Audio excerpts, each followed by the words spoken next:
Welcome back, guys, to the Evolve podcast. Today, I have a special guest, Sheefra, who is a herbalist and a coach, and founder of Four Worlds Mystery School. So, Sheefra, there's a lot of ground to cover in this podcast. There's going to be a lot of topics, but I think we can start off with the work that you do in terms of like the magic work, the work for worlds, the things that we did together in our one-on-one. And I think that was a very powerful experience. And so I think a great place to start off is where do you find purpose in this work, and why is it so important for folks? Where do I find purpose and why is it so important for folks? Thank you. Thanks for having me on. So it's such a deep topic of conversation. There's so many ways I could even answer that question, and I'm sure we'll get into lots of it throughout. Yeah. But just to start off with, why is this work so important? What do I even mean by this work? It's magic work, it's healing work, it's self-discovery work. It's really the premise being that each person incarnates for a very specific purpose. Okay. And so, given that premise that is true, then it's very important, this work, so that we get to use the time that we're here as a human in a body on this earth, that we get to optimize this precious little time that we get the opportunity to be in this very unique experience as an embodied soul. And so, part of the narrative of coming in is that inherently in coming down to this world, which is much more dense than the other worlds, inherently is a natural forgetting of who you are, of where you came from, of what your purpose is, of what is our role in this all, and what does it mean anyway? Yeah. And inherent in coming in is kind of that forgetting. And then hopefully as you live you remember, and if you can remember more faster, all the better. And you can really make a difference in this world. And so it's purpose work because there is meaning and there is purpose to each person's individual life, and even to I almost gamify life to this game as a whole. What are we doing as a whole population of humans? What are we doing as an individual soul? And so to me, that's of the utmost importance, because we get a limited time here. We don't know how long we get. And we want to make the most of it. It's so important. Do you think that's a challenge that most of humanity faces right now, that they don't recognize this vessel that we're conduiting throughout this very small time and space? People don't find that to be quality or unique, or they're not, or maybe they're just not aware of. Well, I think a lot of people yearn for it.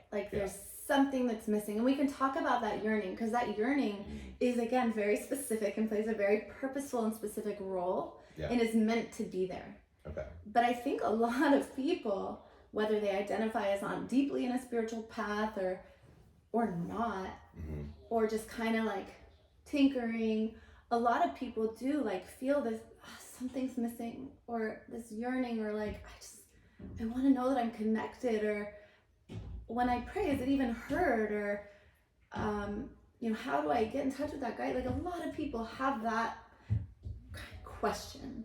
And at this time, what's very interesting is that many people have been disconnected from the wisdom lineages of their ancestors. And I feel very blessed that I happen to have been born into a lineage that, even if it's changed, or maybe it has its own things, it is still connected very, very deeply, way, way, way back to the ancient rituals and the ancient wisdom. And I've been very blessed not only to be born into a lineage that is true, but then to have found teachers who have not only taught me, but initiated my remembering even more. Can you dive a little bit more into that? Because folks might be listening well, I want to know my lineage. Right? Exactly. So dive a little bit more into what that means. Well, so this is so important, and this is why why it's meaningful, and this is why this is applicable to people of any lineage. So for people who are listening, regardless of what lineage your ancestors came from, or even regardless of if you know, because the truth is at this point we all have a little bit of mixing of stuff in us. Yeah. And I mean, even someone who's pure of whatever lineage still is like, yeah, but they went from here to here to here. Like, there's still a journey. It's a journey. And I mean, there's hundreds of thousands of ancestors that lived and died so that we could be here. Hundreds of thousands. Yeah. Wow, you know, and so regardless of lineage, though, you know, people are thinking, well, I want to know my lineage. Here's the thing is, there is a way to get in touch with that. And part of what I'm teaching, so this is something I've inherited from my lineage and from, you know, the Kabbalistic lineage from the Jewish mystical tradition. However, while there are, so this brings us into the concept of soul nations. Okay. So let's go there, because in that is guidance for people of how to find their lineage. Okay. So with soul nations, so let's put upon it. So the importance of lineage, right, is that when you go down that route of exploration, does that give folks like a better sense of something about themselves? Like, why is it important to explore lineage? To wake up one day and be like... Lineage is slightly similar to but different than soul nations. However, okay, so I will just say that within the Four Worlds teachings is what I call the elemental patterns of reverence. Okay. So while there might be certain things that are in Hebrew, for example, that someone might not resonate with, underneath that is an elemental pattern that applies to all humans. And so there is a map, and Kabbalah and the Four Worlds gives us a map and a chart for how spirit comes into form on a macro and micro level, meaning the whole universe, us as humans, and the ideas that we want to bring into form. Okay. And it gives us a map, and in that map are principles that apply to everyone. And so what I've been able to do in my work that's very unique is to take this lineage that I've inherited, to kind of distill it to its elemental patterns and go, okay, these are the elemental patterns that are applicable to everyone. And then from there, here's how you connect to that and take it in a way that's unique to you, and take it in a way that's unique and applicable to your purpose and whatever that looks like. So that answers the first question. Yeah. So when people discover or rediscover this lineage component to their life, what does that typically look like from your experience? Like, what does that look like for folks like maybe like me, who wake up and they're like, I don't know, you know, lineage, and then they get rediscovered? I think we're honing in on the lineage thing a little more. Okay. The lineage, part of my point is that if you've completely, if someone doesn't even know what lineage they're from, it's okay. Yeah. Because there are things that are innately human that belong to all humans. Okay. And that's part of what I'm able to distill out and offer to people, so that they can reclaim that I'm from this earth too. My ancestors are from this earth too. Even if you don't remember, or even if you do remember where they're from, but you just don't connect to it, or don't really remember the mystery that was before they were colonized. You know, even if they're European, at some point they were colonized too. But they had mystery before too. Right. And you might totally have forgotten, or you might be from the same lineage as me. Either way, there are patterns through which we can map out, and you might or might not actually know the lineage, but you can find the mystery that belongs to you, that's inherently your birthright, because you're a human being and you're a soul incarnate on this earth. Right. Does that make sense? So yeah, so it's really, so there's an importance and value to reconnecting to that. There is an importance and a value to reconnecting. Let's define that. What do you mean by that? Well, I guess knowing that history, and then becoming aware of what you're a part of is a big deal. It ties a lot into purpose, right? Yes and no, but actually what I'm saying is kind of that it doesn't matter. Oh, okay. Yeah. What I'm saying is almost the opposite, is that even if you don't know your lineage of your body, even if it's beyond recovery, maybe someone was adopted and they just have no idea, even then it's okay. What I'm trying to say is you actually don't have to know in order to reconnect. That's a good thing. It's a good. Like if I had to know. I'm so glad that you clarified that, because I think that's a pain point for so many people. It's like, but I don't know, or maybe they did Ancestry.com, but they're not sure. It's like, but they have no stories, and like, it's actually fine. You don't have to know in a logical sense in order to rediscover the connection in your soul and in your heart, and that's what I teach. Yeah, and I resonate a lot with that, because I feel like I'm a normal human being, and I at times get paralysis when I'm trying to figure things out, and logic paralysis, Logic paralysis. So I'm so glad that we clarified, because what I feel so passionate about is actually to empower people, because so many people are disconnected from knowing the specifics of their lineage, and even if they know where their ancestors came from, still they might be completely disconnected from any kind of wisdom path of their lineage, or mystical tradition of their lineage, or magic tradition, or healing tradition. All of these things, which are different ways of saying the same thing. And what I'm saying is that's okay. Yeah. That's okay. Don't zero in on needing to know that too much. Right. It's okay. Because, again, there are some foundational, very simple, practical, foundational principles that create a simple map for anyone who's human. I think you're speaking a lot of people's language if you say there's a simple something. It is so simple. It's the 4 worlds. There's 4 stages. Yeah. It's so simple when we get into it. It's like there's 4 stages. There's 10, maybe 11 steps to each stage. It's so simple. And it's applicable no matter what lineage you're from. So that's my point. Because it's a pain point of so many people I talk to, and they want to connect to a mystical lineage, but then there's the whole thing of cultural appropriation, or there's the whole, there's a lot that gets in the way, and then so many people feel floating around like, well, what about me? And what I'm saying is, this belongs to you too. And you can find it within yourself, even if you didn't get all of these books that told it to you. There's a way to actually remember it, and remember it without appropriating. And that's what I show people. And it's bringing like power back to the individual. Yeah, which then brings power back to the collective. Yeah, I think that's special. That makes a lot of sense to me. It's so special. Otherwise, we're floating around and disconnected, and it's so painful. And while that disconnect, like I said, that yearning plays a very specific role, we want to know that also we're connected to something, that we're here for a reason, and there actually are reasons, and it is a mystery, and it's also so simple when you get into it. It's so simple. That makes me think a little bit bigger. Do you think that's all of humanity struggles with this, or do you think it's like a Western versus Eastern thing, where they have differences in, I guess, that that separation versus connectivity component? Do you think us in the West have a more disconnect? So, what do you notice? What's really interesting, and I've traveled a bit, and I can always observe other people and make deductions. What's really interesting is I only ever actually know my experience. Right.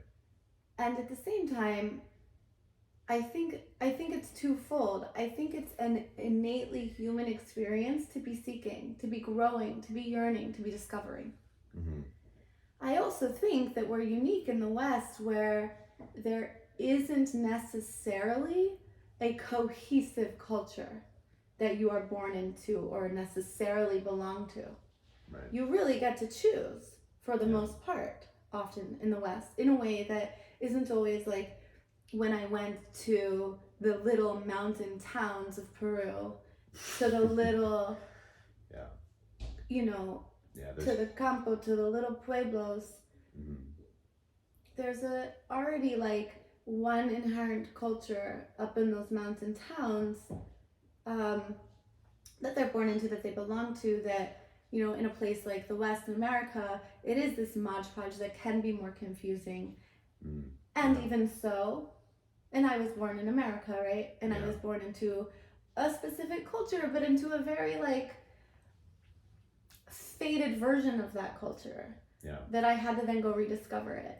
Mm-hmm. And I do still think that seeking is an inherent human experience, regardless mm-hmm. of where you're from.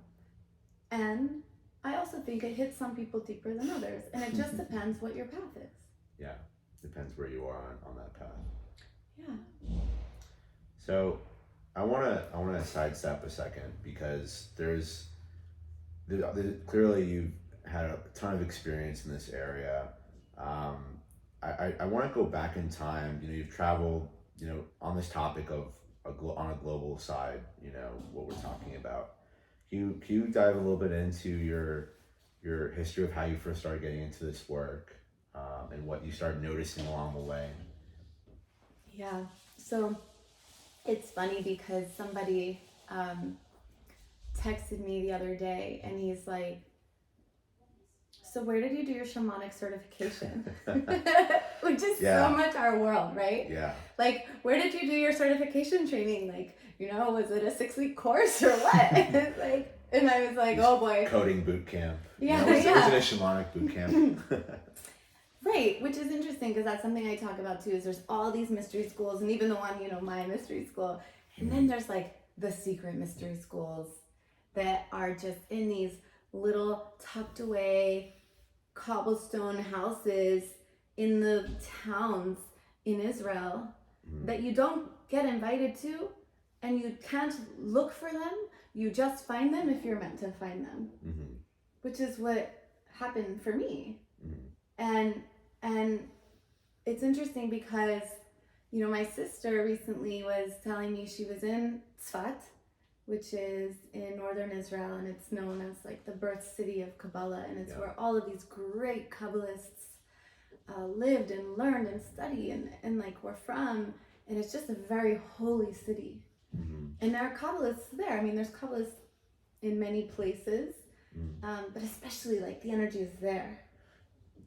Do you mind explaining a little more about like what Kabbalists and the shamanic world looks like to someone who is, you know, there?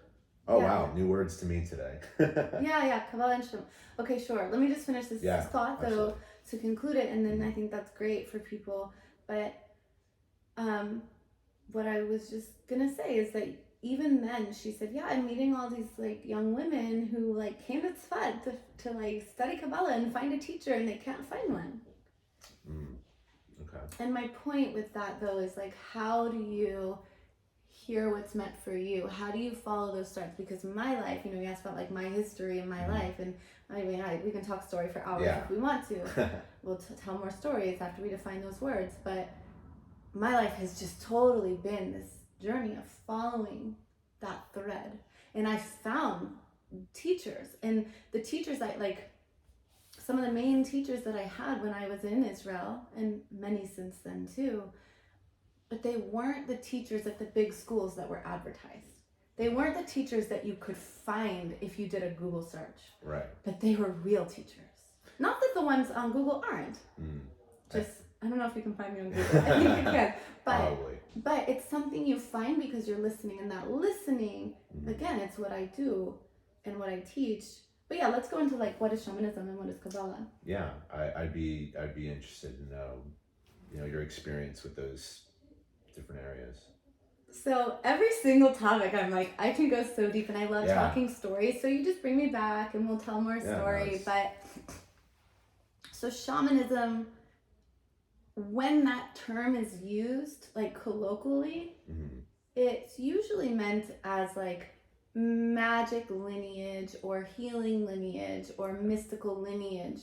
However, the word shamanism specifically is a Siberian term. So shamanism actually, it's used widely, kind of like Urban Dictionary wise. That's what I feel like a lot of people. And so but it's important to differentiate between like what is shamanism and then what is shamanism, you know? Yeah. And so shamanism actually is the magic tradition of the indigenous Siberian people. Okay. However, it's used more widely to mean you know, the magic practitioner and healer. And what we know about Siberian shamanism is that there was a way in which the shaman could navigate between this world and the higher world. So shamanism is a way of gaining inner sight. It's a way of navigating between the different realms and the different worlds, and then bringing, you know, this realm up, which is what we're all here to do, and then bringing messages from that world down, and then bringing, you know, being able to see that which, you know, I it's funny, like I love to go dance, I'll go to parties, but I don't usually take medicine or drugs because I already see the colors. Yeah. I see color trails like all the time since I was 4 years old, and probably before. I just don't remember before that. You know, but that's what the shaman is trained to. And then there's like, you know, shamanism is often referred to like a Peruvian shaman, which is really a curandero or vegetalista, or like there's other actual culturally appropriate words, but we call it a shaman. Yeah. You know, and so what does that mean? And that's like you're trained in the whole, you know, those shamans are trained in the whole ayahuasca tradition, but in ceremony, then still they're trained to see, and they use, you know, each tradition has a different sacrament or different medicine or a different way to get through the veil, because the idea is that the divine is hidden to us in this realm. And through these magic traditions, we learn how to get past the veil. And you can use medicine, but you don't have to. You can also not use medicine or drugs, right? Like however you want to call it. But like you don't need necessarily that. You can do it through meditation. You can do it through training your inner sight and practice. Again, which is what I do and which is what I teach. And so that's what I mean by shamanism. Kabbalah is a vast tradition. It's an orally passed down. There's also many books. People will be like, have you read the Kabbalah? It's not a book. Yeah. There is a main text that's like a vast encyclopedia. And there's many main texts and many main teachers, and there's many roads in to Kabbalah, which means to receive. And really, it's how do I receive? How do I listen? How do I hear that which is meant for me right now? Because even going into those other realms, what's the point? It's fun, it's cool, but why? So that you can bring those messages down to here, so that you can lift this place up more and bring more light and really divinity to this realm. That's really the point. It almost sounds like shamanism and Kabbalah kind of do similar things. Right, so I would say that within the path of Kabbalah there's like different parts of Kabbalah. It's so vast. Right. Within the entire tradition is a shamanic, if we're going to use that term, path, which is like magical Kabbalah. And that one that's the one you can't really learn it in books. It has to be experienced. It has to be transmitted. Right. It has to be remembered and or experienced and taught and that's a really good point, actually, because, you know, obviously tons of people love to read. People get their information through books and stuff, but, you know, I think that's a good point, that there's so much that's lost in translation when you're not talking to another human being, when you don't have that experience. Is that something you first realized when you started getting into everything? You're like, wow, this is intense work. This is very reciprocal, right? Versus just reading shamanism out of a book or Kabbalah out of a book, experiencing that with somebody. It was many years after I'd been doing this that I started reading about it in books. So you started orally with folks first? Well, yes. Again, I was practicing moving energy and seeing energy completely uninitiated with no teachers since I was 4 years old. I mean, I have many memories, and it was a struggle through elementary school of like, what is all of this? And I was really deep in practices that I later learned were real practices. And that thankfully I had teachers to guide me of like little things that I didn't, you know, quite remember, or that I could add to make it safer, because that's important. There's safety with these things. And then the book learning for me was mostly helpful for my confidence. Some people, really don't remember and they want to learn. Great, get a teacher. And some people remember, but then they start practicing untrained. I didn't really start practicing until after I had not only remembered and practiced, on my own uninitiated, and then learned and had teachers, and then practiced, and then gained the confidence, and then started practicing more. You know what I mean? So if you're one of the people who does remember, lean into it, and also still find a teacher, because there are a lot of things that add to the depth of how deep you can go into the safety of how you're doing it. That is important, especially if you're someone who remembers, because probably the veil is thinner for you and there's a lot going on behind the curtain, I find it so fascinating because you seem so grounded and transparent and trusting in yourself with who you are today. What did that younger version of you look like to go on to that path? How did you discover like that path of, oh, this is what I need to do, and the teachers, and how did you know that this was something, and did you have like support to help you recognize that at that time? I remember praying so hard for a mentor when I was in my early 20s and not having it.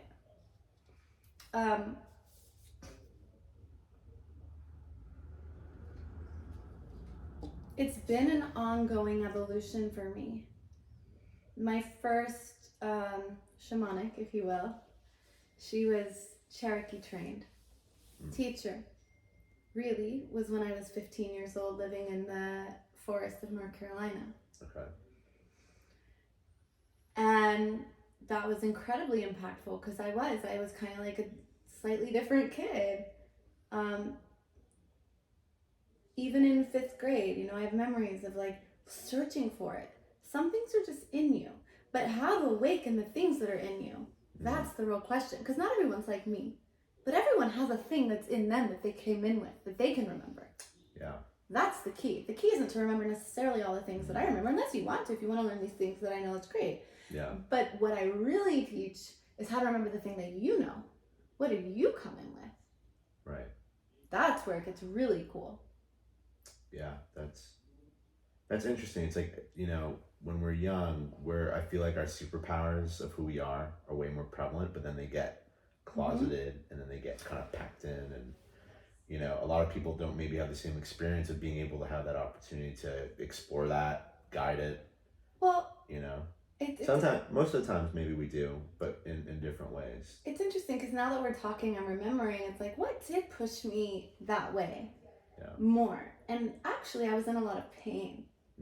And I think sometimes in this world, if we're not listening, or we're kind of being misguided by whatever, society or false beliefs or other people influencing us, how, if we're not hearing the subtle messages that are usually from our heart or from the whispers, how's life, how's God, how's the universe, the divine, whatever you want to call it, going to speak to us? It gets louder and it gets louder, and that's why you hear of someone that, God forbid, like has like a tragic thing happen, and then they make the change.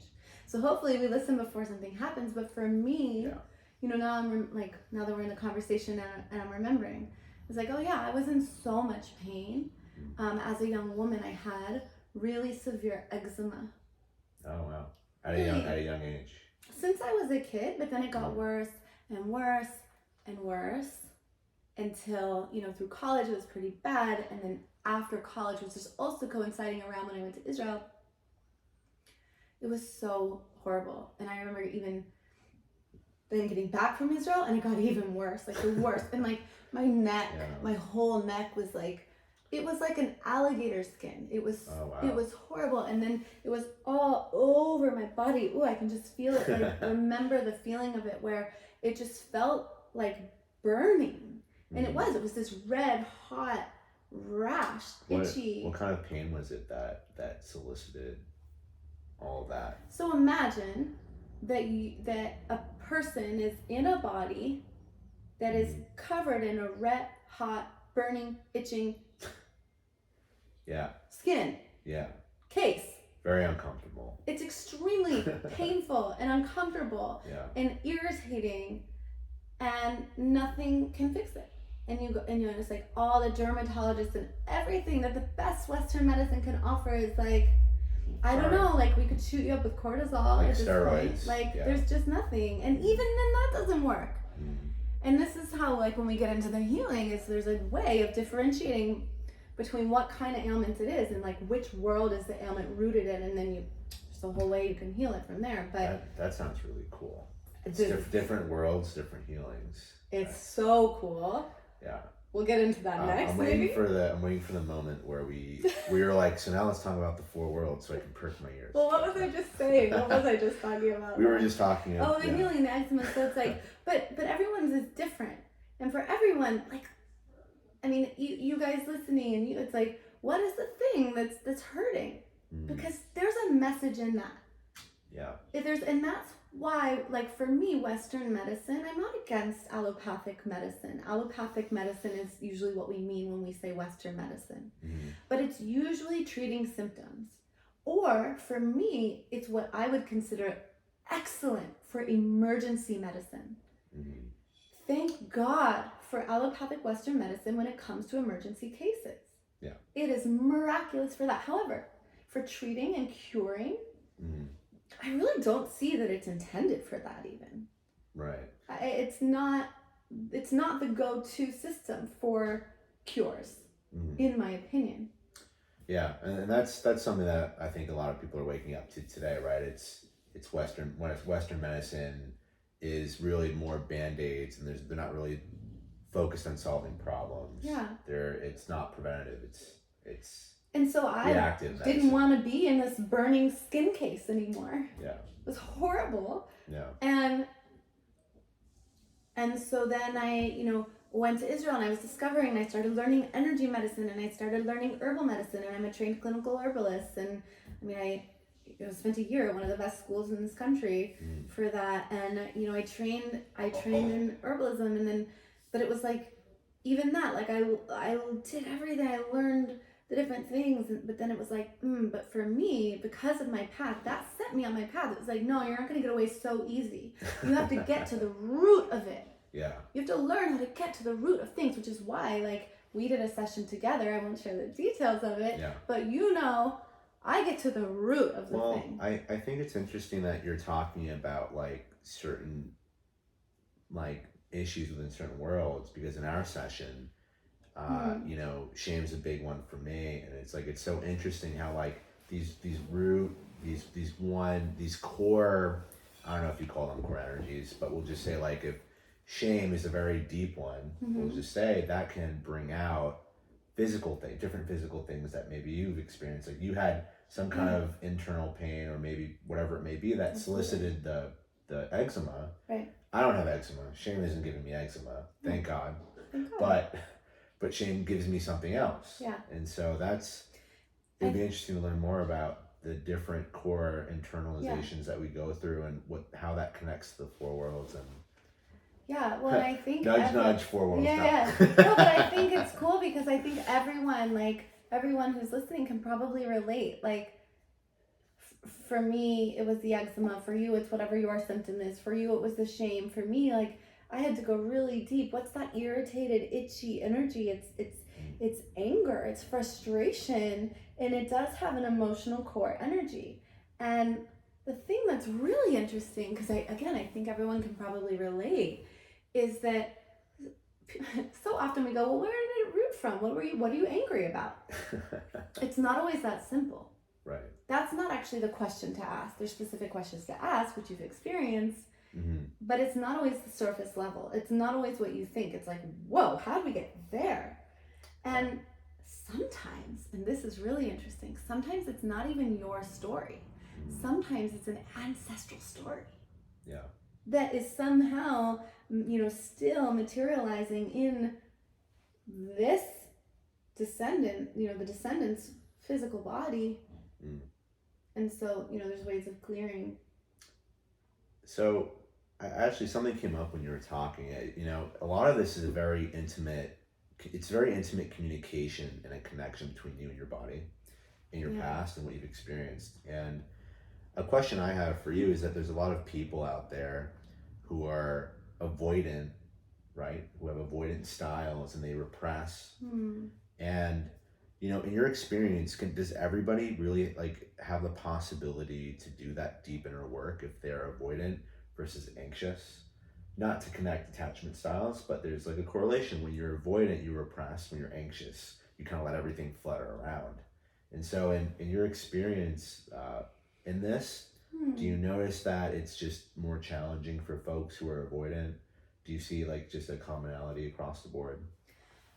Not necessarily. More challenging in my experience for one or the others, because if we're going to talk about attachment styles, like we don't have to go there, but like to backtrack, you know, what does it look like to you when you're trying to work with somebody and they're just they have that hard barrier on intimacy with themselves? Well, someone doesn't usually try to work with me if they're not wanting to go there. I'm trying to think of the whole spectrum of folks. If someone's, you know, arms crossed like this, we're probably not going into session.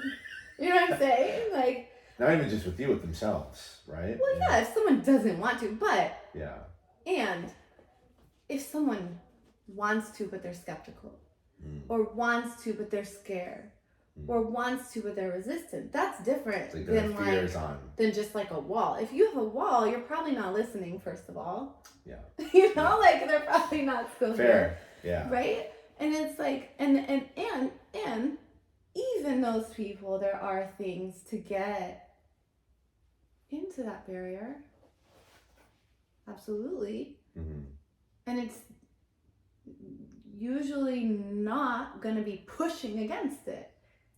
It's usually making safety. Just create safety first. How can somebody go about doing that? That is probably one of the most important things we can learn how to do, is to create safety. I believe that. Or how can someone start to foster that safety? Great. So, in my experience, we feel safe with someone who is safe with themselves. And we feel safe with ourselves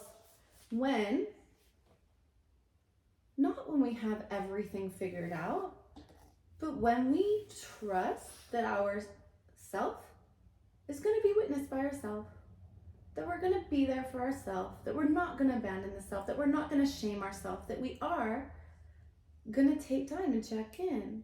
What do I need? And actually, it's interesting because I just released a meditation. No, it's perfect if people want something super simple and profound to just start. Because in order to feel safe with oneself, you first have to know how to quiet the noise and how to listen. How to drop in to the still. I called it the slow down to tap in meditation. Nice. And that is like, if we're gonna go, we can go into such deep, like all the sphirot and the energy centers in the world, and like, trust me, I love it. And whether you're super advanced or super new, slow down first to tap in. Learn how to listen and hear your body. That is where safety is generated from. And it's something you have to continue to create every day. Trust can be broken and it can be rebuilt.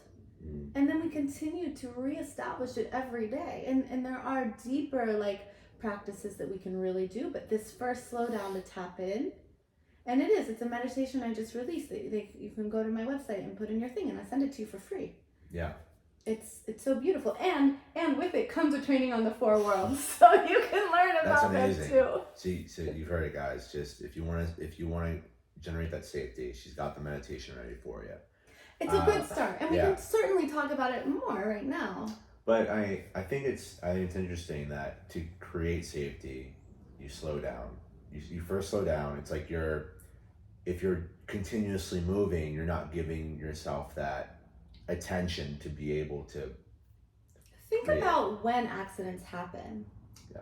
You know, we imagine someone and they're in their head and it's kind of chaotic and they're just moving too fast and they didn't see, and oops, they cut themselves. You know, or they were distracted and there's so many things, and then oh my god, they ran the red light. You think about when lack of safety happens. It's when there's either dissociation or just so much distraction or so much noise. Attention's divided. You're divided. Yeah. And when you know that a person is, you can feel, people feel safe with me usually, thank God, Yeah. And it's not because I always feel safe with myself either. Mm. But when I feel scared, which, let's be honest, it's often. Yeah. I tend to it. Mm-hmm. To the best of my ability, and I forgive myself. And so I would say that is another really key thing to learn, is the art of forgiveness. Yeah. The art of forgiveness is foundational. Like, you want to be a mystic, you want to be a magician or a shaman or like this high practitioner, I strongly recommend that anyone who wants to go into a higher realm, absolutely as a prerequisite, deeply practice the art of forgiveness first. Like, I warned you. Yeah. I won't tell you what to do or not do, but don't do that, And there's different levels of forgiveness, right? Absolutely, it's still being cultivated. I still cultivate it. It's a daily practice. Yeah. Yeah, I mean, forgiveness is just something across the board everybody can understand, whether it's forgiving yourself, forgiving people. And it's an art. Your energy centers, if we want to get into that, your sfirot, your chakras, your energy centers, however you want to, those things are all pretty similar and correlating to each other. As you practice things like gratitude and forgiveness, we'll just stick with the forgiveness right now, your energy centers actually change. The makeup of your energy body, for someone who can scan and feel and see energy like that, changes.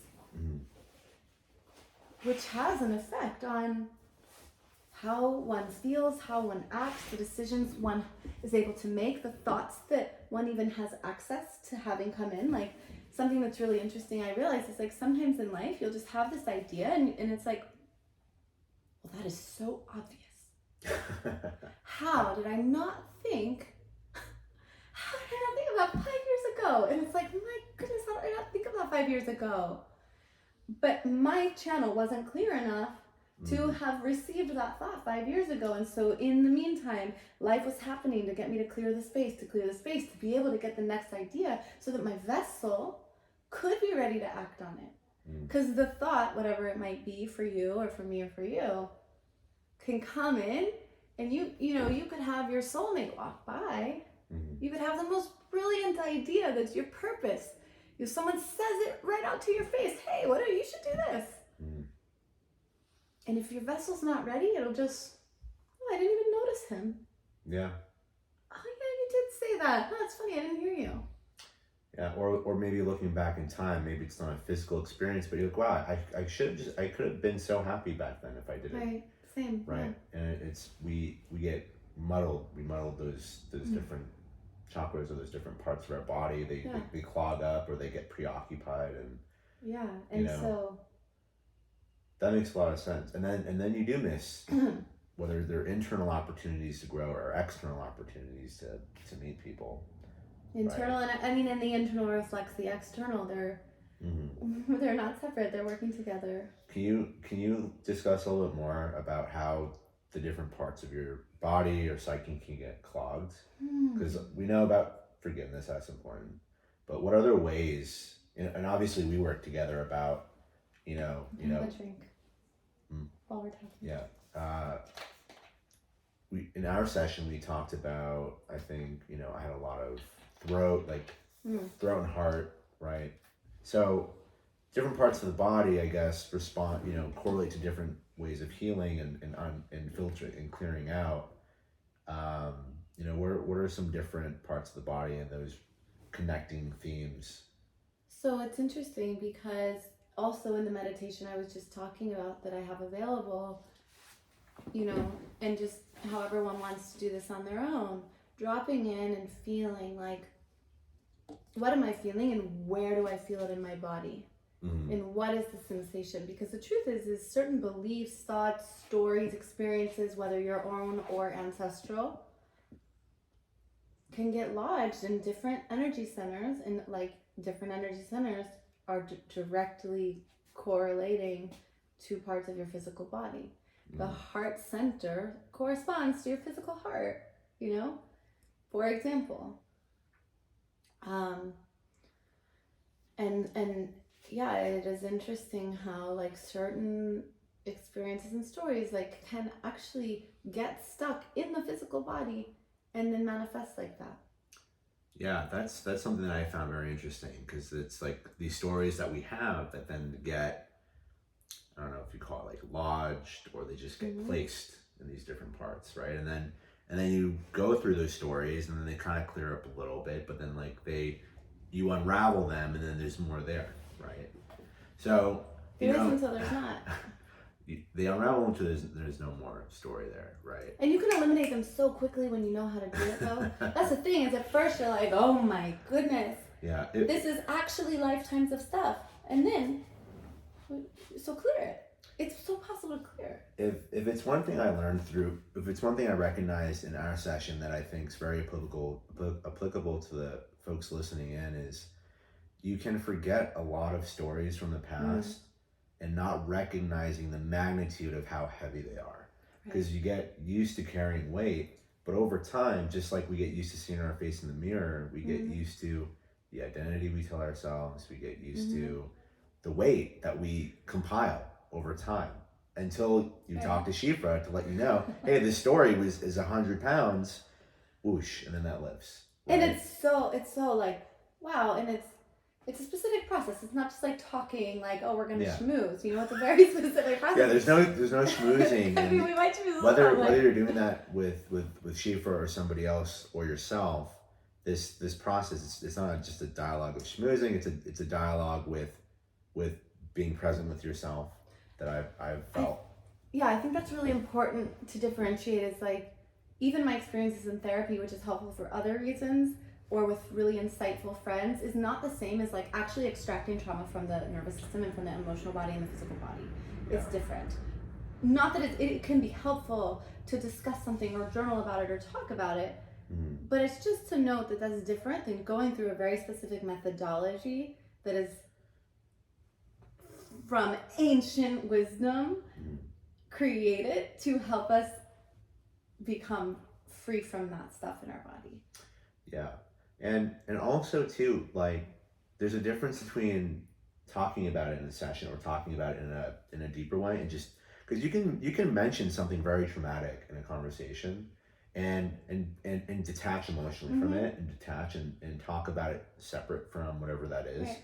There's a difference between talking about it in that format versus talking about it with yourself and somebody in a way that you are connected to it, which is what we did. Yeah.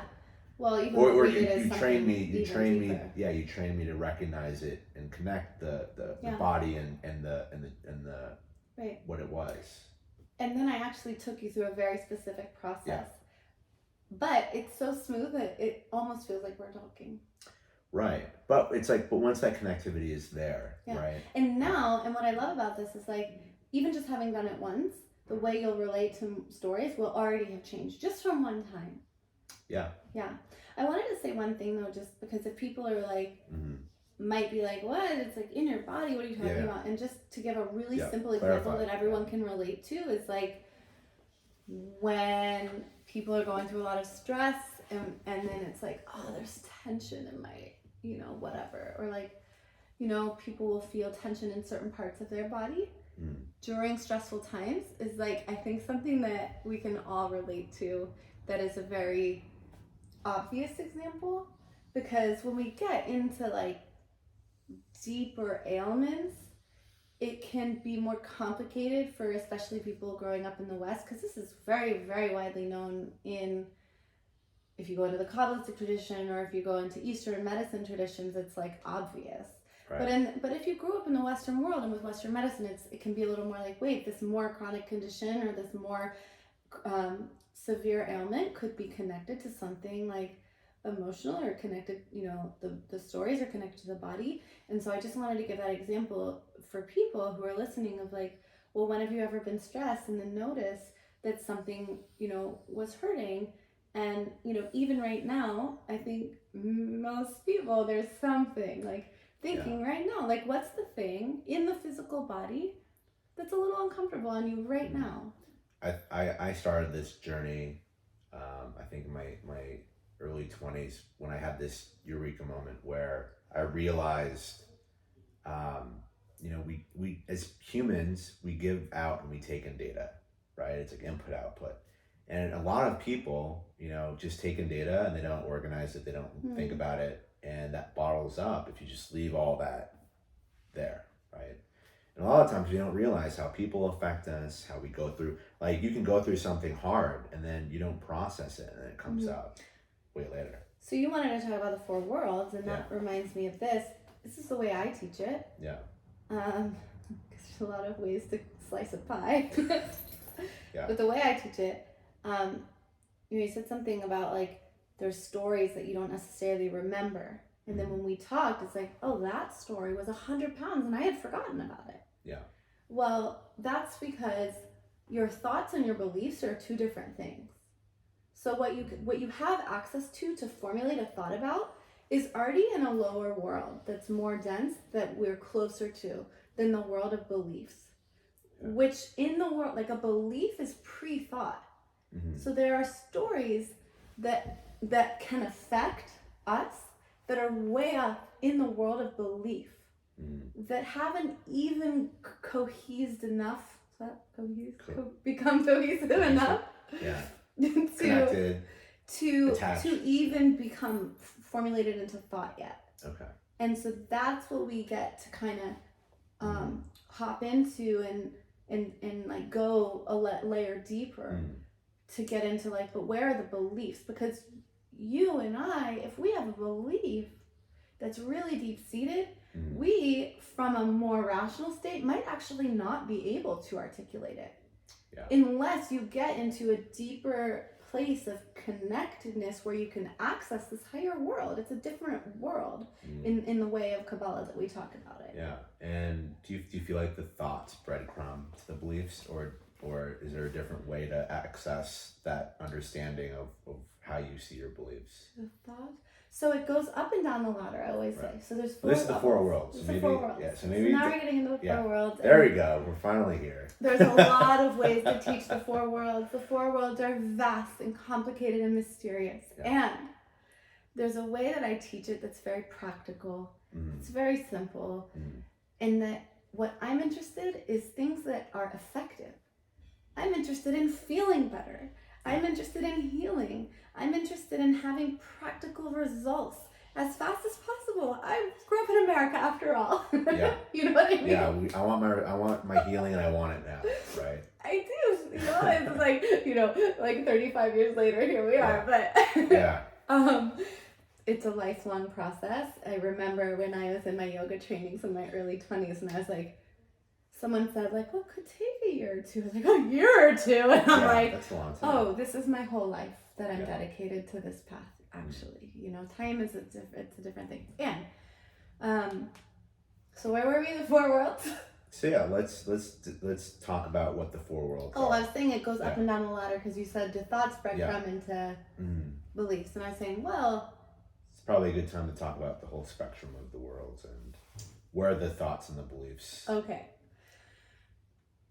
So it's four worlds, and what that means is the four worlds are also four stages, is another way to talk about it that kind of makes more sense to us in the modern world a little bit. Okay. So there's many ways to talk about it, many different directions we can go. We're going to talk about it like this, that there's four worlds, and those four worlds are the four steps or the four stages through which anything comes into form, through which anything is created. And so whether that is creation of the universe itself or how you and I incarnate, we go through these four stages. Yeah. Again, there's actually more, but we're going to keep with the four. Yeah. It's what we need to know right now. We go through these four stages to come in. Or I want to launch a podcast. Right. It's going to go through the four stages. I want to create a piece of art. I want to write a book. I want to launch a business. I want to whatever. Yeah. It's going to go through the four worlds, the four stages. And I want to heal from this ailment. It's going to go through the four stages. And so it can go up the ladder or up the ladder and down the ladder. So knowing the four worlds is a big deal because it sounds like you can apply it to essentially anything. Anything that's creative. It applies to everything. And on the one hand, you go through these steps. On the other hand, you can think of it like, oh, at any given time in life, with a specific process or what I'm doing, I might be at one of the stages. And that's really useful to know. Where you are on that. Where you are in that spectrum. And overarching life theme might be in one of those stages. You know, you can go that way too. Should we talk about what they are? We should talk about what they are. I guess a lot of people, you're hyping everybody up. Okay. What are the four worlds? So, the four worlds are the world. So, should I tell the story? I think I should. Yeah, talk about the story and then talk about the different worlds as they are. So I'll tell a little creation story because it's so fun and I love telling it.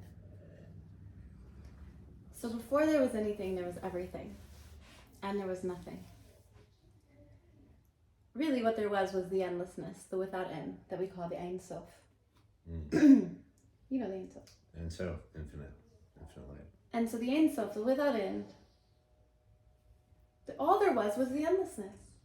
And there was nothing else because the endlessness took up all of the space, so much so that there was no room for anything else to exist. And then one day, as the story goes, because we're anthropomorphizing the infinite, which, you know, is really not even fathomable, but we try.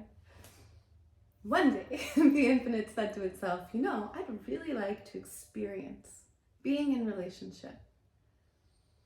But there was no space to create anyone else because it took up all the space. So then it had to create a void. Now, as you listen, think of how this relates to your own creative processes. I want to create something, but I'm so full of life and busyness. So the infinite had to create a void. It had to constrict itself first through a process called Tzimtzum, and then it created the void, which is called Tohu. We're simplifying it, but it's okay. Yeah.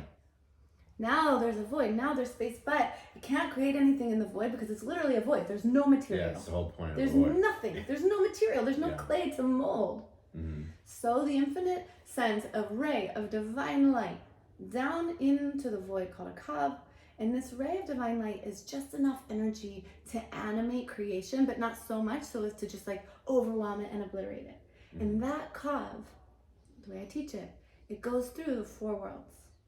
Okay. And as it goes through the four worlds, it goes from completely non-density to coming into form, to density.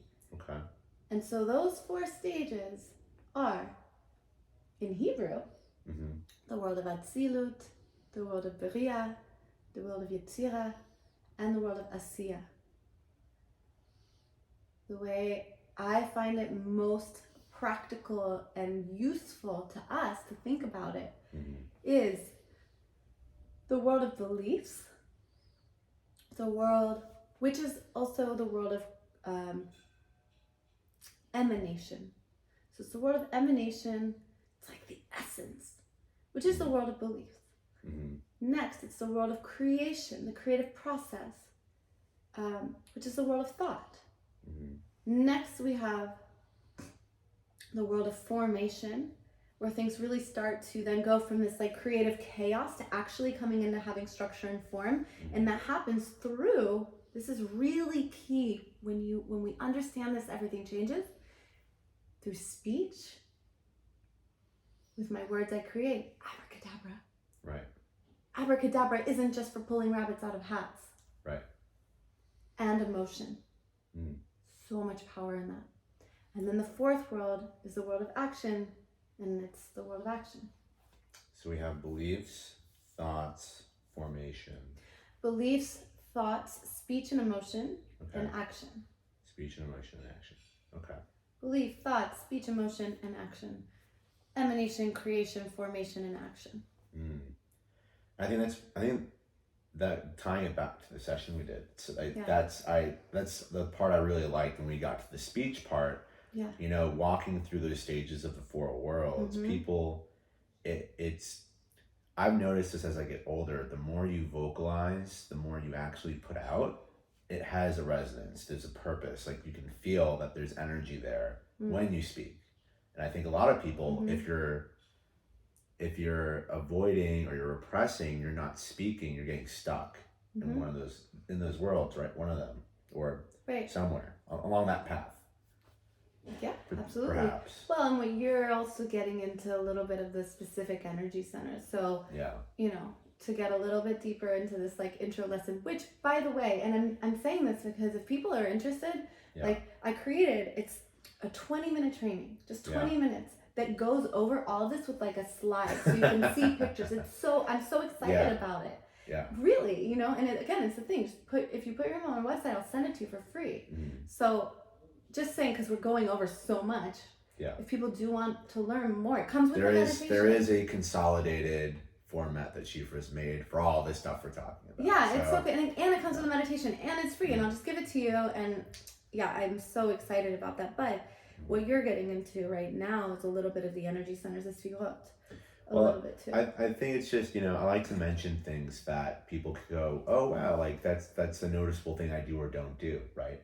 You know, a lot of people, they may not be somebody who just vocalizes maybe by themselves in a private room or with folks they trust. So something I noticed, because I work with a lot of clients, right?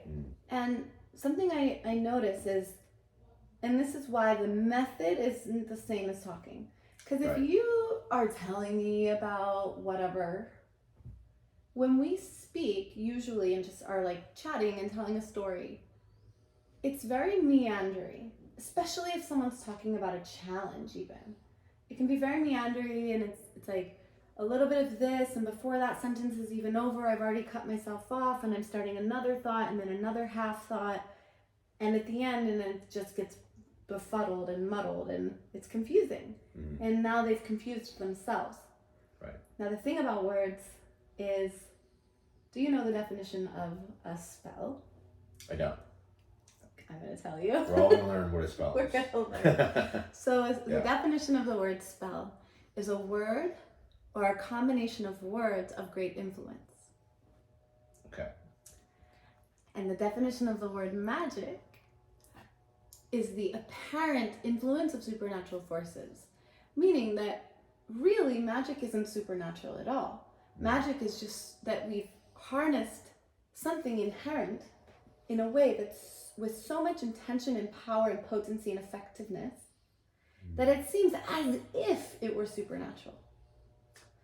So what I do with people, what I did with you, and what we can learn to do, what we can all learn to do, is to harness the power of our words, because that is that third world of formation where things really start to come into form, whether it's healing or whatever.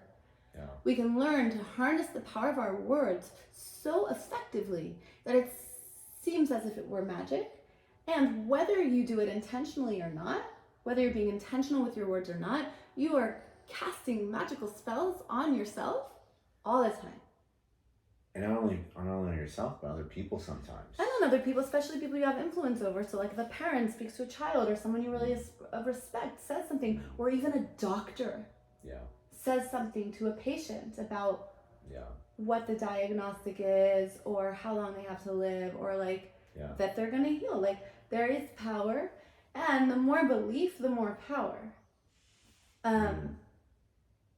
So that's super fascinating, because like in the personal development world, right? Like you hear often about very, very successful people. They will not say anything negative. Like they try as much as possible. It's not recommended to say anything negative. Yeah, it's like there's a lot of people who will say, you know, I try to refrain as much as possible. There's no, you know, negative speak in the office. It's only you convert that to something that's like, whether it's actionable or real.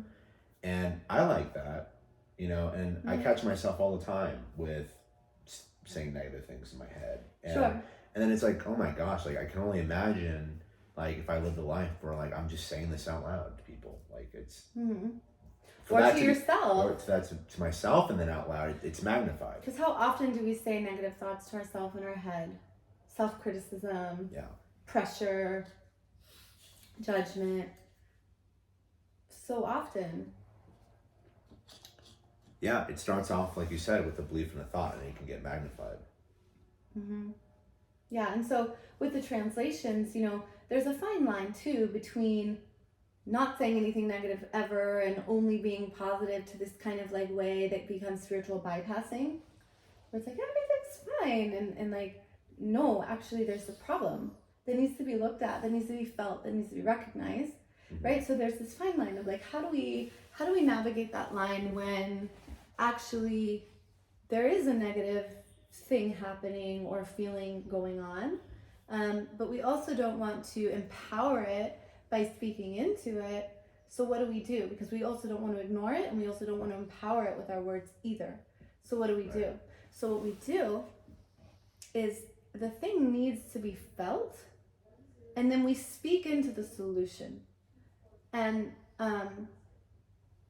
this is the thing with affirmation work, and affirmation work too, where if we just say the affirmation without doing the work to craft an affirmation that is believable by our subconscious body, it's not going to be helpful, and it could even be harmful, right? So if we just have this office of like toxic positivity, I think is what it's called.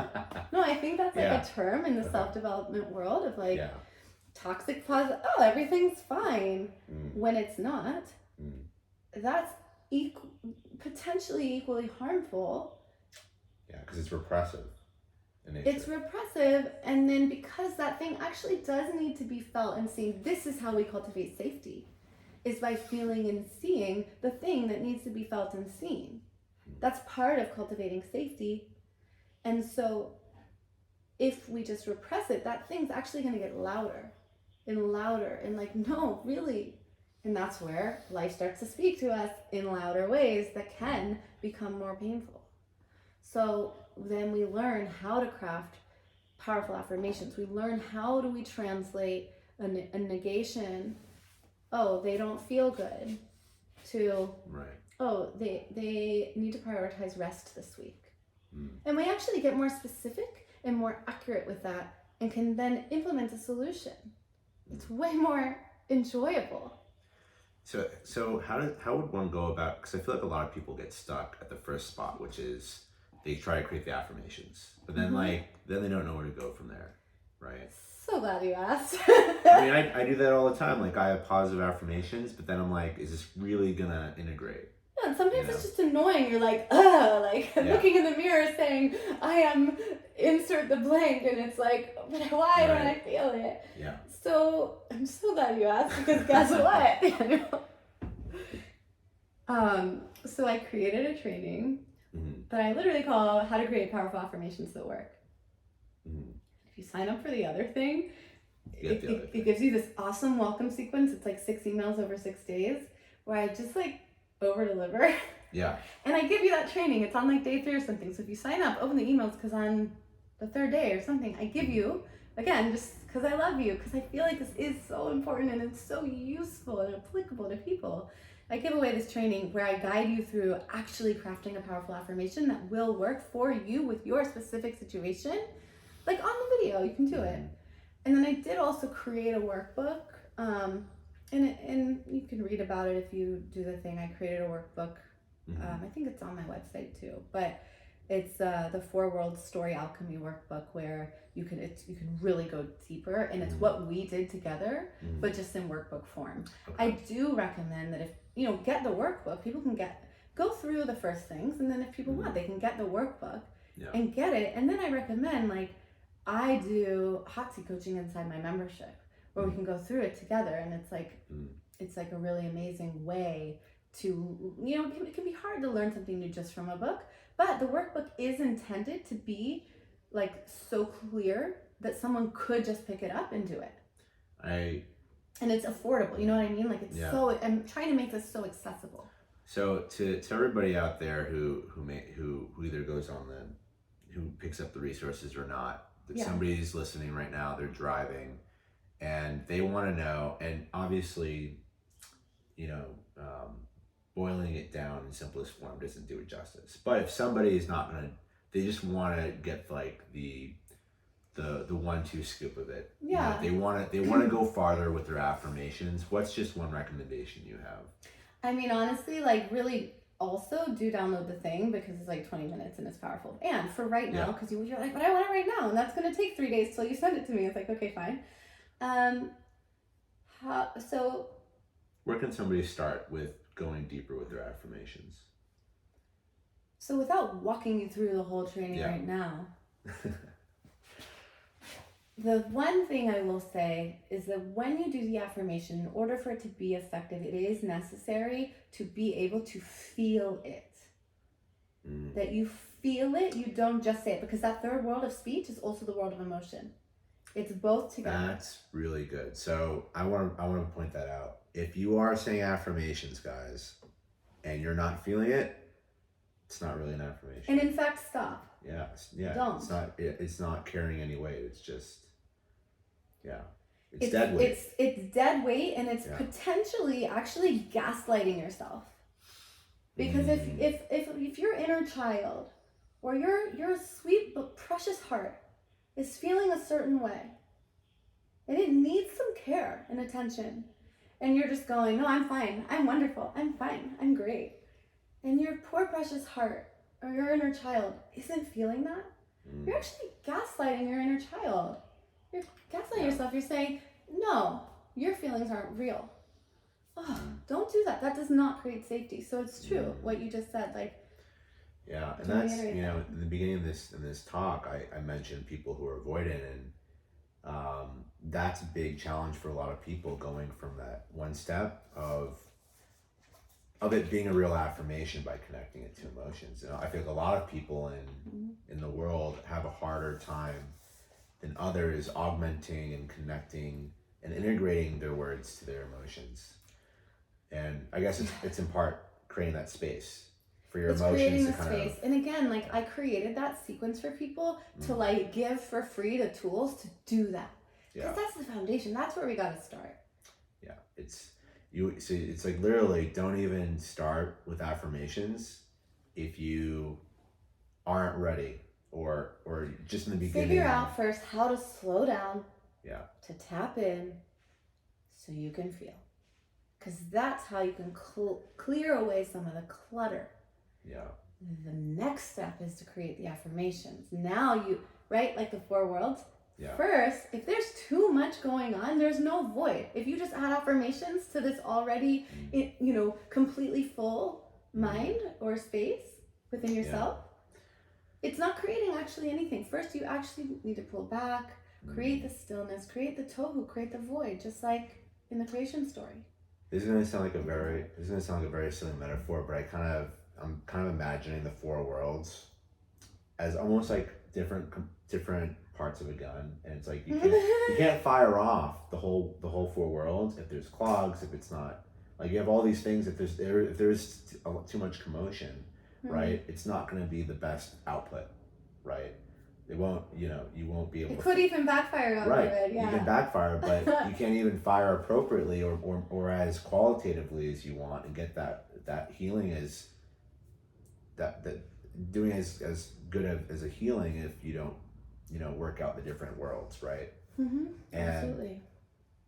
So I guess I'm assuming in your resources, there's like within those worlds there are things that you can focus on to better clear them out, to understand them as you function. Yeah, I mean, in the mystery school we go deep. We'll go really deep, for sure. But it starts with feeling, and is that one of the worlds that most people get caught up on, is the feeling and speaking part?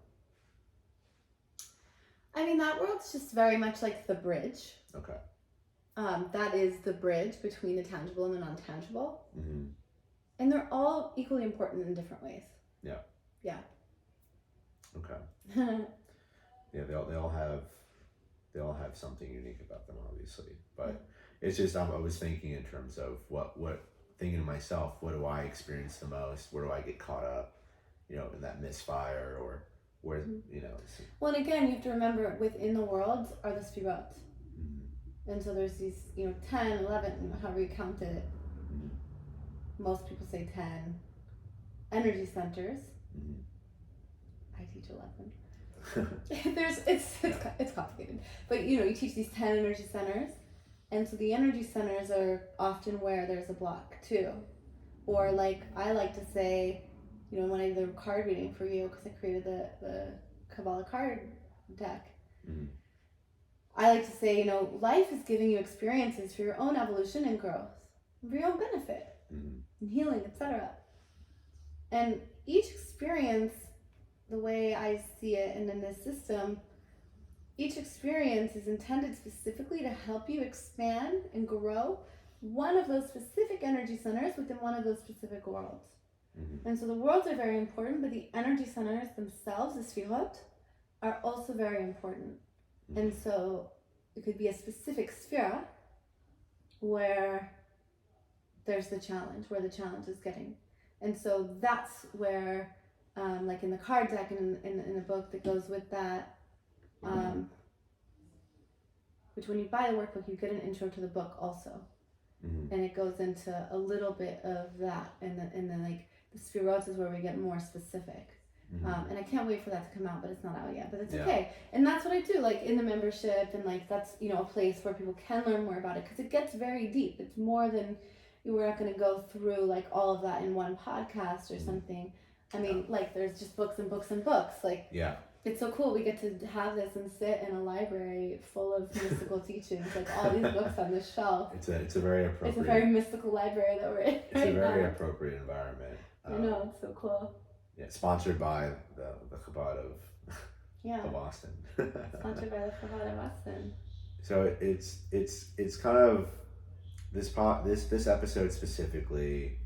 This topic, this area of life. You dive super deep. It's this is like where the real work is. And it gets very personal very fast. And like I think a common theme that we're talking about is, whether it's on a societal level or on the individual level, there's this disconnect, and there's a stepping in to a space of healing, and that's like an action of itself, and learning how to do that for yourself again, because we're not taught in public school or private. We're not usually taught. We're not taught how to step into a space, create that safe space for ourselves to do that deep dive. And I think, and guess what, your ancestors knew how though. Maybe not your parents, maybe not your grandparents, maybe they did, maybe it was a long time ago, but at some point your ancestors did have that knowledge, and you can have it. It's yours. It's in you. It's just it's inside of us, rediscovering it. I like one of my favorite authors and philosophers is Daniel Quinn.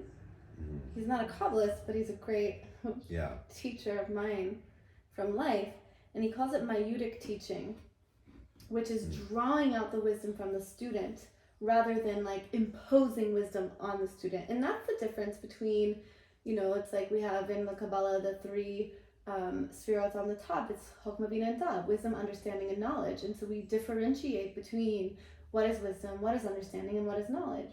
And so this form of maieutic teaching, where we're drawing out the wisdom that's already within the student,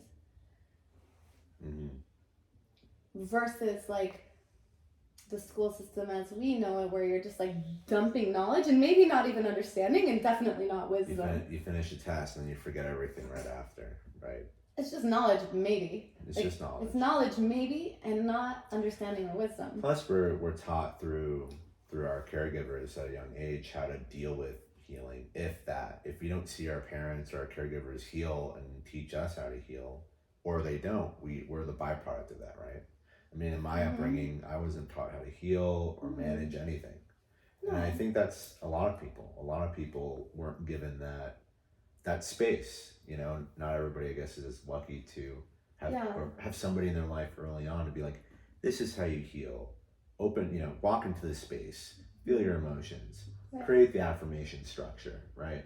A lot of people they're not raised with that, and so we're left. Not at all. We're left to deal with coping and figuring out our own method. That's just, people are usually the byproduct of just passive fixing. And luckily, you don't have to reinvent the wheel. Like there are teachings, there's this system, like there are, and I remember as a kid too, like going to I had no one to guide me in this as a kid. I often think like, what if I had been, born into a more coherent society where this stuff was still on the surface? I would have been pulled aside and trained. at a young age, and maybe many of our listeners, we all would have been pulled aside and trained in something that was more really related to our purpose than like school did. We all would have been pulled aside, and that innate wisdom would have been drawn out of us, and for each of us it's slightly different, and for each of us it's equally important. And I remember as a kid, because I was someone who could see energy, and even as a kid I was working with energy just in the ways that I inherently knew how. It was compulsive. I couldn't help it. It was happening to me and through me, right? As a kid I didn't have this notion that it was cool, or that it was good, or that it was bad. It was just what was. And I only had limited ways of being able to articulate it to parents who had no acknowledged experience of something like what I was experiencing. And so I remember like trying to articulate it to them, and like even going to the pediatrician, to the doctor's office, because I was having this problem, trying to explain what was happening energetically. And it was energy that I was experiencing though. And, and she checked me and I was fine. And no one knew until many years later did I find someone that actually knew what I was talking about. I was like, thank God. Oh my God, this is a real thing. There's entire lineages and mystery schools dedicated to teaching these things. Oh, what a relief. It's frustrating because in Western society there's a whole library of this energy work that is just unheard of, right? It's like a whole aspect of life that's forgotten. And a lot of it's not written down. I mean, a lot of it can't be written down. Even if it could be, it wouldn't really encompass it. Because even like the difference between English and Hebrew, right? If something's written in English, okay, it's written in English. And maybe there's some hidden meaning, or it's allegorical, or like... But in Hebrew? Every single letter exists on actually more than just the four worlds. There's more than just the four letters, but at least there's the four worlds of meaning to each single letter. Each letter that makes up the word, right? So to write something down, there's so many layers to it. And it's powerful. It's very powerful. The concept of just writing down is powerful regardless of language. You have the extra layer of Hebrew. You have the extra layer. Yeah, man, I mean, we could probably talk all day. You could. I mean, at this point, I feel like we've talked about it so much. Did you want to talk about the decks? The deck, the Kabbalah deck, or? Not necessarily. I mean, there's this cool deck in terms of the work she does, and it starts everything off, and because I've seen it like between me and other folks, it's a very cool, experience to start off that kind of work. So the thing, okay, fine, I'll talk about it. It's like, just thought you like it. No, it's actually really cool. So I, as you know by now, like I've been in this realm of mysticism and magical Kabbalah for many years, and then it's not that it's always been a part of me, but it wasn't necessarily my focus for many years either. And then, this is now 2 years ago, it was like several years into my coaching practice, and I sat down, and I'm in my tiny house in Oregon at this time. It was a couple of years ago. I'm in the tiny house in Oregon, and it's just so peaceful there, and beautiful and quiet, and it's really a great environment to like channel something.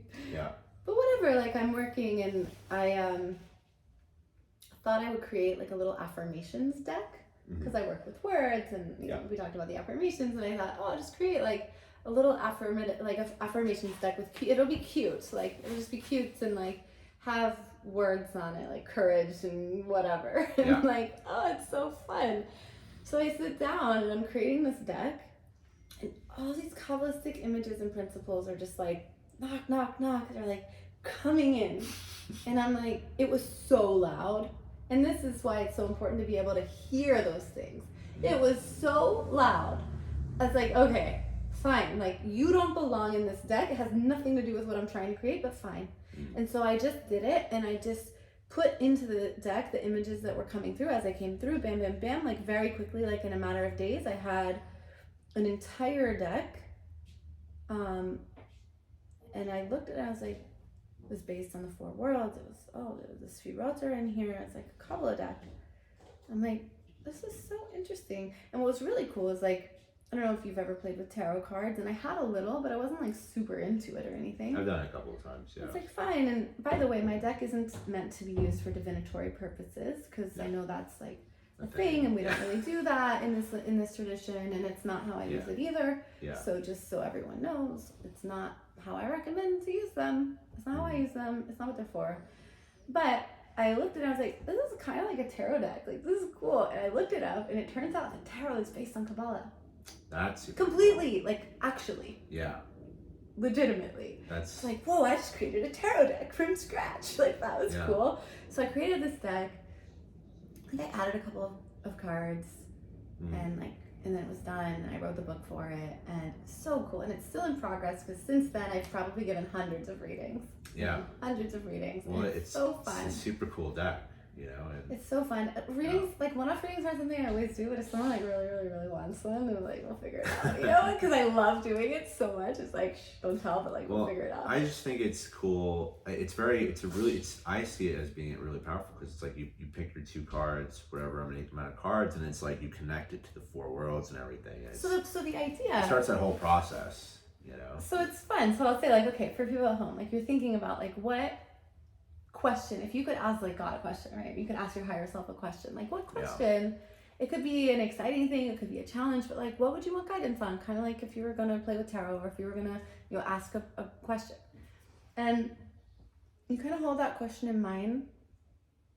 And the idea is that life is giving, I think of it like a video game. I love this video game analogy where it's like, life is giving, okay, here we are, like this is totally a metaphor, but we're like sitting up here, we're like, hey Daniel, let's incarnate. Like, that would be fun. Okay, cool. Like, let's incarnate. And we're like, cool.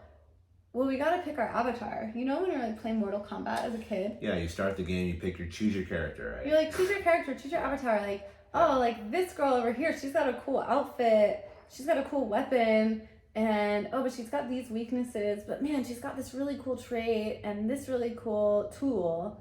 All right, I'm gonna choose her, and I'm gonna like give up a little bit on these traits because she's got these traits. I'm just gonna go for that. But I know that in this level of the game, meaning this incarnation, I'm gonna be working on developing those things for her, but I'm gonna have these benefits. So similarly, I'm like, oh, how about this like Sheefra character? Like, she seems cool, you know? And it's like, well, she's gonna have these places that need developing, and she's gonna have these strengths that you're gonna come in with. I'm like, okay. So then you go and you have these strengths, and then you have these things that need developing, and then life is gonna serve you up with experiences, and those experiences serve the purpose of helping you develop those specific things, and those fall place in the energy centers within the world. And so that's what the cards do. They kind of say, this energy center within this world, work on developing this in accordance to your query. And again, it's not divinatory, because really it's going to fall on how does it resonate for you. And so it's that myotic process of, it's drawing out wisdom from inside of you, and it's about how the card reflects you, and it's about how you ask the questions. And the workbook that I created that's for sale, it actually can be used with or without the cards. So it's fun. The cards aren't unfortunately available quite yet, but they will be, and they're so beautiful. I'm working with an artist right now. So I designed all the art, but now I'm not like a graphic designer. So now I'm collaborating with my friend who's a beautiful artist to really, and they are just magical. Bring the deck to life. But yeah, so that's what the deck is, and it's fun, and just like follow along with the process, or the readings are super special. Like when I get into it too, I've been to like events where I'll be doing live readings. I do them over Zoom all the time. Like I'll do them over Zoom. But I have been at events where I'm doing like one after the other, and I just get into the channel and like into this zone, and it's like a flow state. So fun. That is my flow state. Like honestly, like the funnest thing is like people are doing like a retreat or an event, and they want to hire me out to do like a day of readings for everyone. I just love that so much. It's so powerful. Like people get an immediate takeaway and like impact, and it's fun.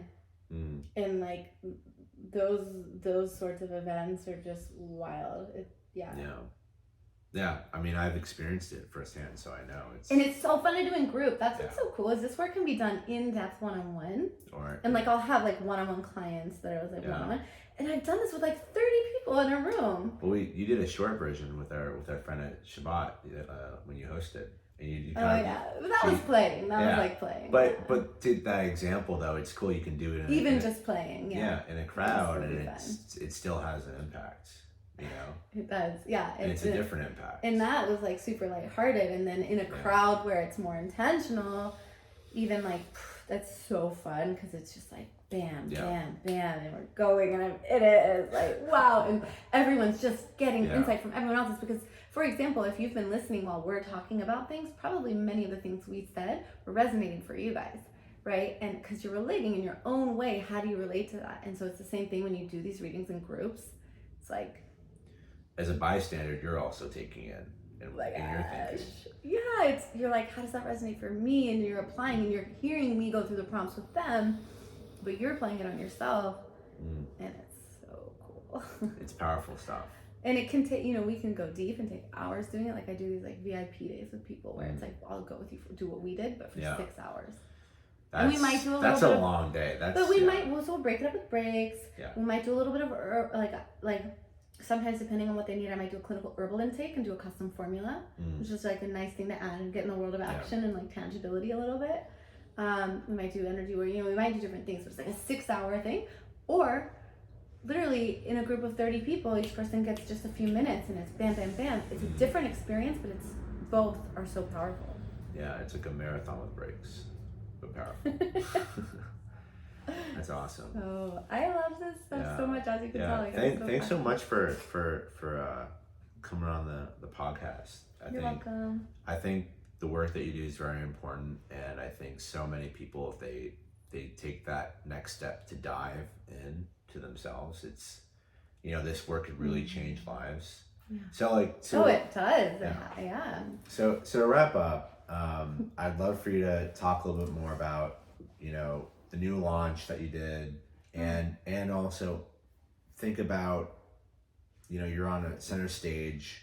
What do you want people to take away from this little glimpse into their the start of this healing journey for themselves?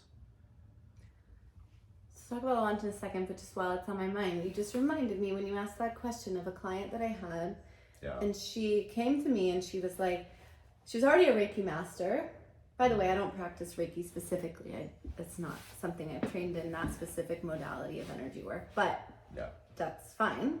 This woman was a Reiki master, and she, had already done a lot of work and already had a lot of tools and modalities and trainings, and like was a practitioner, and like something was still missing. That yearning, that void, what was it? Yeah.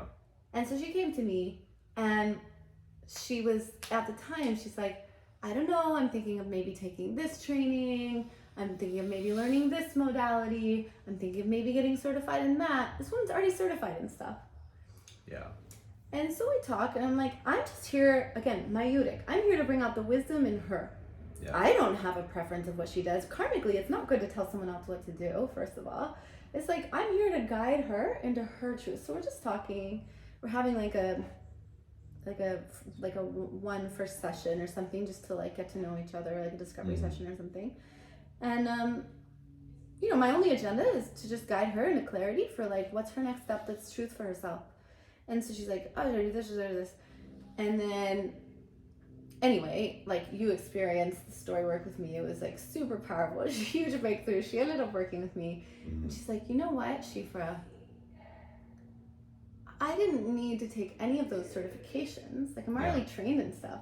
Yeah. I needed to learn how to hear my inner voice. And like the thing I always say is discover your inner magic, unveil your inner magic. That's what she said. She's like, I just needed to learn how to listen and to know what I already knew. Yeah. And like, so that's my message. If anything, like we talked about so much, I give so many tools, oh my goodness. Yeah. If anything, to know that like, there's something that you came in with that's already there. And it doesn't need to be instilled in to you, but rather just the dust to get swept off so that you can really emanate the brilliance that's already inside of you. So it's I mean, yes, different modalities are very useful, and that's what's, so then talking about my launch, right? That's what's so unique and special, I think, about the Inner Magic membership. Yeah. Which is that it is following an ancient tradition of wisdom. I didn't make this stuff up. Mm-hmm. But it's for you to discover your magic. It's for you to discover what you already know. And I'll teach specific techniques and things as they're relevant. Yeah. But it's deeper than that.